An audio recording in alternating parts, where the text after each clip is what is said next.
to us about what are proper expectations of monetization and then how to approach it. Yeah, sure. One of the biggest questions out there, isn't it?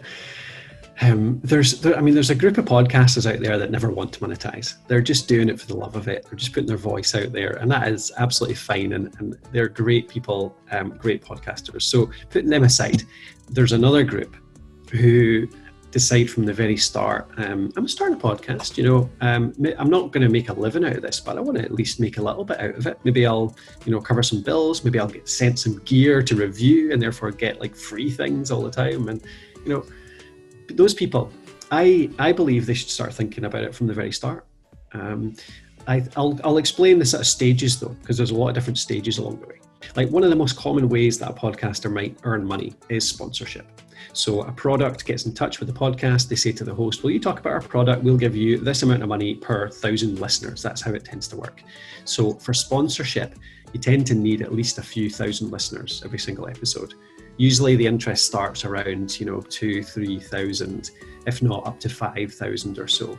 And by that point, your usual rates are for one product to sponsor a show. They'll pay you maybe $20-ish per 1,000 for the pre-roll, about 25-ish for the mid-roll. So it works out, once you put it all in, maybe $40 per 1,000 listeners per episode.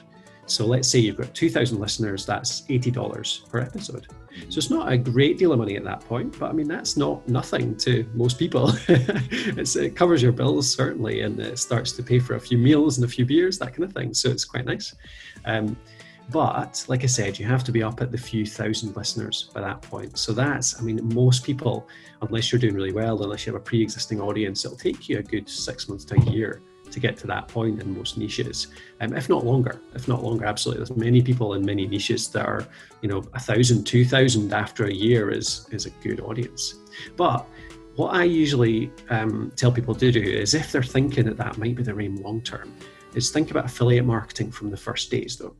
So treat affiliate marketing as your sponsorship. So get on Amazon, let's say, Amazon Associates, one of the easiest programs out there for you. Find a few products, maybe some books, like you mentioned there, Steve, some books that suit your audience, and treat them as your sponsors. They're not coming to you to tell you to sponsor the show, but you can say, you can review a book each week on your topic, or you can say, this episode is sponsored by the blah, blah, blah book, which might be really useful to you. Go and buy it at this link. And therefore you get a commission. The reason for that is it means that you start to learn how to do sponsorship. So you learn how to put these slots in there. Your audience gets used to it as well. So they expect that each episode there's going to be a small sponsor, and nobody minds that because they know they're getting this for free. The thing that I've found some listeners do mind is if you do 50 episodes entirely for free, no sponsorship, no mention of any kind of sales, but then suddenly you bring in sponsorship at episode 50, listeners go crazy. They're like, oh, you've sold out. You've got, oh no, this is terrible. So that's another good reason to bring it in early. If you think you're going to go that way, bring it in early and practice it with affiliate marketing. Amazing, right? That's the way to do that.